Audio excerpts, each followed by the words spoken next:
Well, this is the man who can help us make sense of the situation. Craig Slater, hopefully. Craig, is Christian, hopefully, yeah, is Christian Horner really cold calling around to try and get a job in F1 again? I've been speaking to some people close to him this afternoon and putting those Andy Carroll comments to them, and the response to me is Christian Horner is not looking for a job, he's looking for a stake in a team, and that's his focus right now. In terms of the specifics of the alleged approach to Haas, they've explained to me there was an intermediary that set up the meeting. It wasn't something Horner sought to set up himself.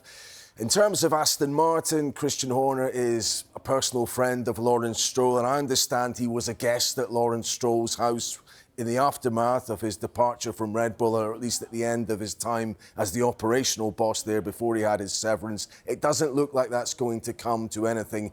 But what people have explained to me today, that Christian Horner's focus, and he's having rounds of meetings with very significant business groups. We're talking about global banks, sovereign wealth funds, and individuals of significant personal wealth.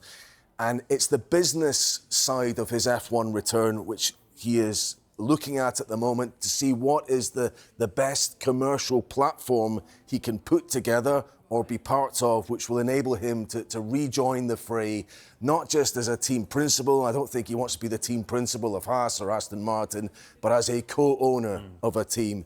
And it's been explained to me there's no shortage of big business partners potentially to associate themselves with Horner. The question is, will it mean trying to buy a team or maybe starting the 12th team, which the regulations still permit, which is a cheaper option, which would obviously be difficult to maybe get through with the FIA and F1, but which would be a way for him to absolutely put himself in control of his own F1 destiny. So I think it's going to be some weeks and months before we get further clarity on the precise means with which Horner can come back to F1.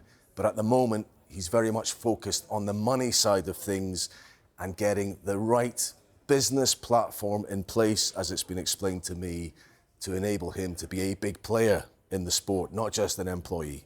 So either way, do you expect him to be involved again with Formula One in the fairly near future? Well, he can't do anything until late spring next year due to the terms of his severance, which saw Red Bull pay him around £75 million, $100 million US dollars. Horner took that sum of money, which was less than he could have had by enforcing the full length of his contract, in order to get back to F1. But I think we'll only probably find out what the pathway is, not him coming back next summer. Top man. Made sense of it all. Thank you very much, Craig.